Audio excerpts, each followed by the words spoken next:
Rome's famous straight roads weren't actually straight. Engineers deliberately bent them around obstacles.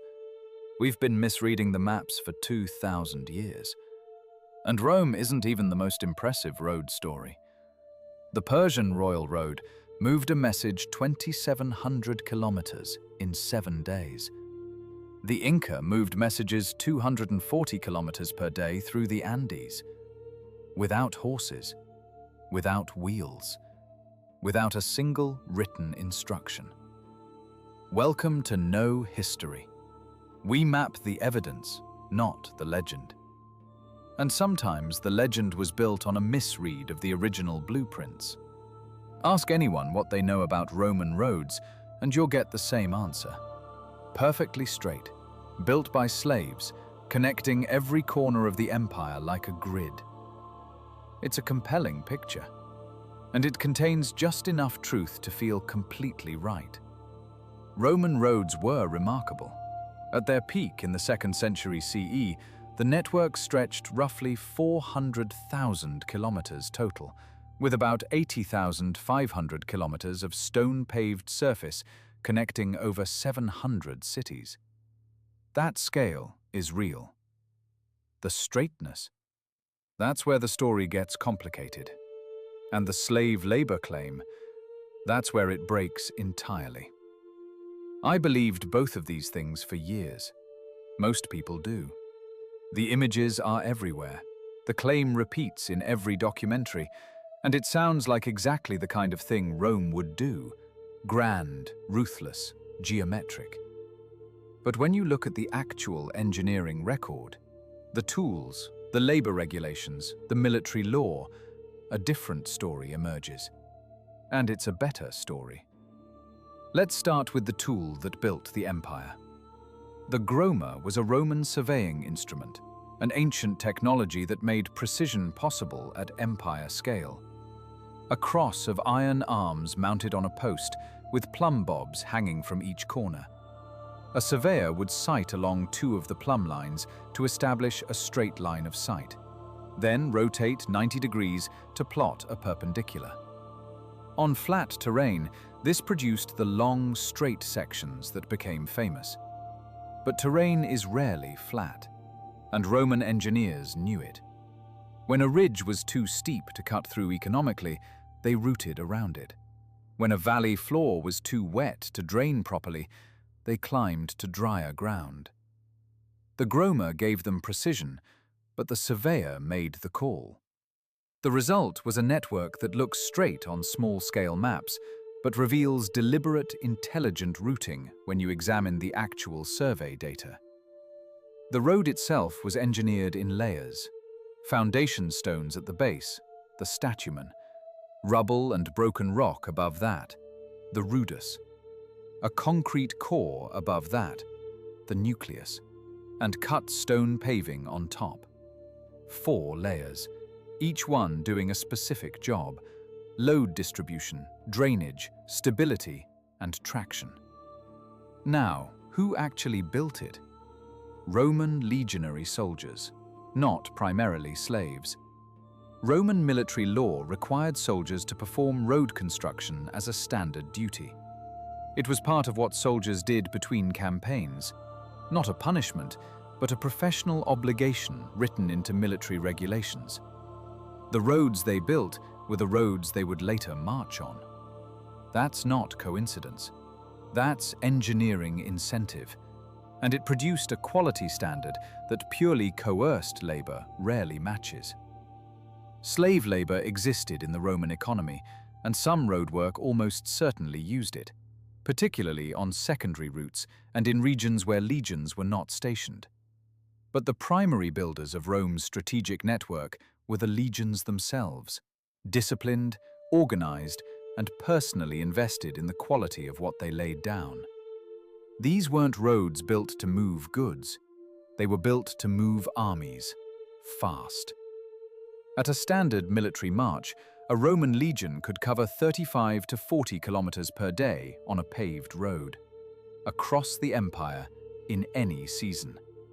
Rome to London in 28 days, Rome to Alexandria in 63 days, by combined road and sea. Speed, reliability, the ability to move organized force anywhere it needed to be. That was Rome's real achievement, not perfectly straight lines. But Rome wasn't first. Around 500 BCE, Darius I, Darius the Great, constructed a road connecting the Persian imperial capital of Susa to the western city of Sardis, 2,700 kilometers, across mountains, rivers, and desert. Herodotus described the system in detail, and what he described wasn't just a road. It was a logistics machine. Every 25 to 30 kilometers along the route, there was a relay station. The Persians called them chaparkhaneh. Each station maintained fresh horses and fresh riders. A royal courier would arrive, hand off the message, and a new rider would immediately depart on a rested mount. No waiting, no rest stops. The system was designed to eliminate every delay between sender and receiver. The system could move a royal message from Susa to Sardis, the full 2,700 kilometers, in 7 days. In his histories, Herodotus marveled at the Persian courier system's reliability, describing how riders pressed on regardless of weather, completing their stages at speed through snow, rain, heat, and darkness of night. It is the earliest known description of a state communication network operating under all conditions. You may recognize that sentiment. The United States Postal Service adopted a version of it as an unofficial motto 2.5 millennia later.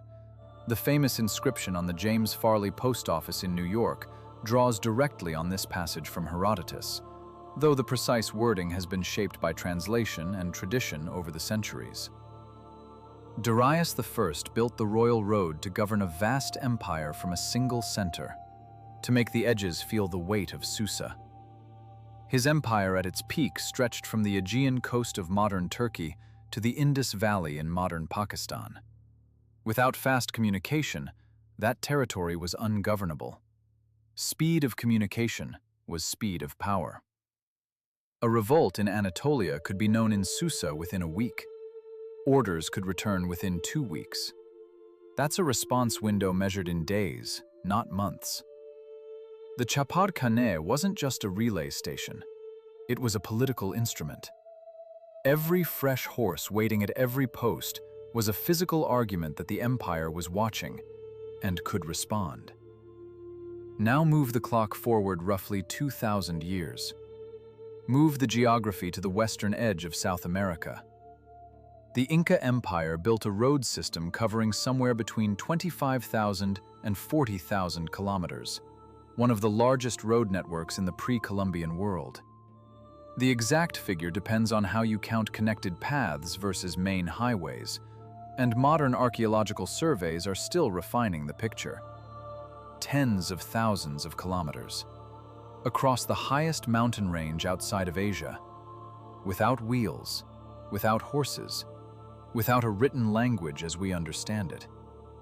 The Inca solved every logistics problem Rome and Persia solved, and then solved additional problems neither of them faced. Where terrain was steep, they cut steps directly into the rock. These weren't rough footholds. They were precisely engineered stairways, wide enough for llama trains carrying cargo, durable enough to survive 5 centuries of Andean weather. Where rivers crossed the path, they built suspension bridges from woven plant fiber, some spanning over 40 meters across Andean gorges. And where the road needed to communicate, it used the chasquis. The chasquis were relay runners, young men stationed at posts roughly 2 to 3 kilometers apart along the network. Far more densely spaced than the Persian chaparkhaneh. The density itself was the engineering answer to altitude. A runner at 4,000 meters above sea level cannot sustain a long sprint, so you shorten the sprint and multiply the runners. When a message arrived, the runner would sprint to the next station, call ahead with the conch horn so the next runner was already moving, and hand off the quipu mid-stride.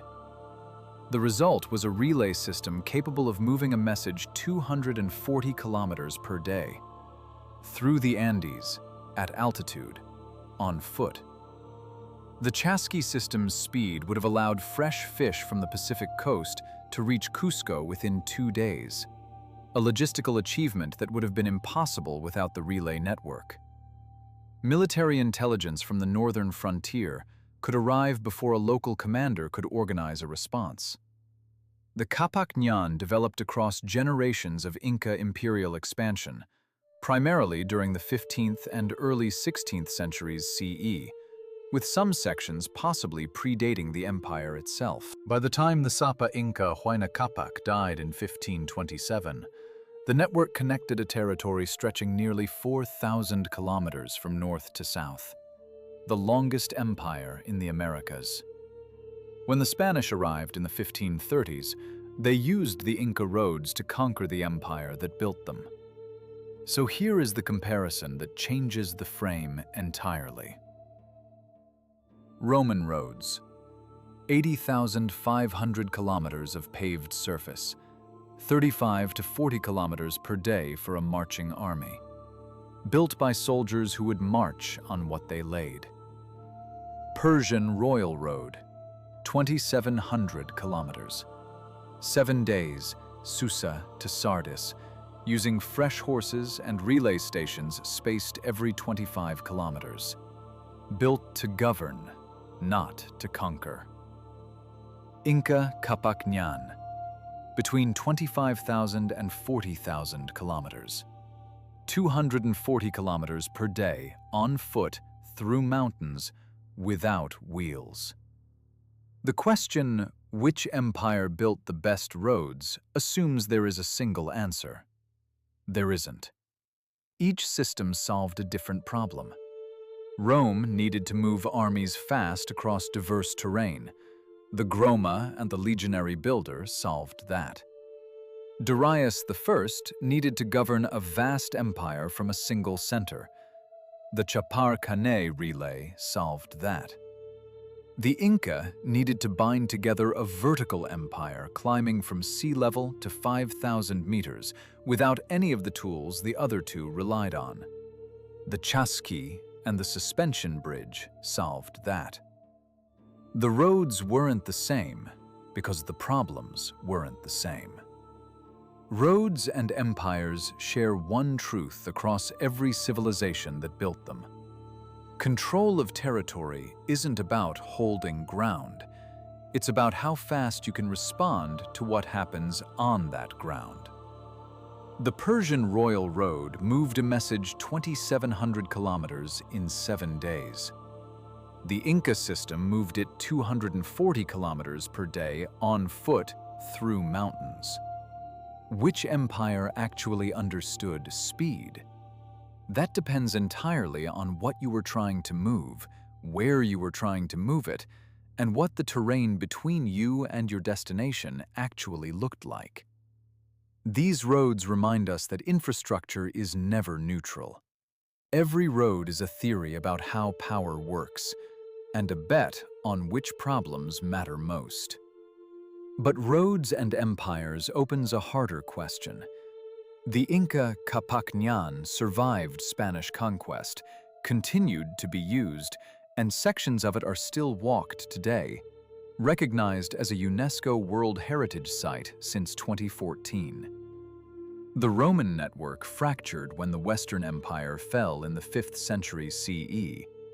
The Persian Royal Road was absorbed and repurposed, first by Alexander the Great after his conquest of Persia in 330 BCE, then by the Parthians, then the Sassanids, each new power inheriting the spine Darius I had laid. Which road system actually lasted? And what does that tell us about how empires hold territory versus how they lose it? We map the evidence, not the legend. And sometimes the legend was built on a misread of the original blueprints. In the comments, tell us which road network's engineering constraint, Roman terrain routing, Persian relay logistics, or Inca altitude, you'd least want to solve. Stay skeptical of what the maps told you. The engineers already were.